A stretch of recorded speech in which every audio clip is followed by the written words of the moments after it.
প্রতিদিন রাজ্যে নারীদের উপর অত্যাচার হয় কেন? তৃণমূলের সরকার জবাব দাও। রাজ্যে যখন মহিলা মুখ্যমন্ত্রী তখন নারীদের উপর অত্যাচার বাড়ছে কেন?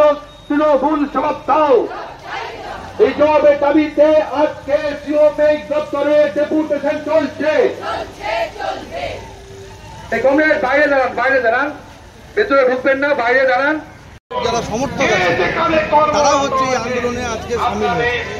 আমরা আমাদের চারটে সংগঠনের পক্ষ থেকে সমস্ত অংশের মানুষদেরকে অভিনন্দন জানাচ্ছি, যাতে করে এই আন্দোলনকে আরও বেশি এগিয়ে নিয়ে যাওয়া যায় এবং যিনি নির্যাতিতা তার পরিবার সঠিকভাবে বিচার পায়।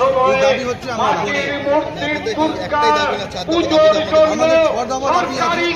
প্রধান দাবি হচ্ছে আর্যিকর কাণ্ডে যিনি দোষী তাকে শাস্তি দিতে হবে খুব দ্রুত, এবং আমাদের জেলা সদর হাসপাতাল সহ আমাদের মহকুমার যে 4টে হসপিটাল আছে, স্বাস্থ্যকেন্দ্রগুলো আছে, প্রত্যেকটার হচ্ছে পরিকাঠামো উন্নয়ন, ডাক্তার নিয়োগ করা, যারা নার্স আছেন, মহিলা যারা চিকিৎসক আছেন, প্রত্যেকের রাত্রিবেলা ডিউটির ক্ষেত্রে নিরাপত্তা দেওয়া, এই সব দাবিতে হচ্ছে আমরা শ্রমিকের কাছে আজকে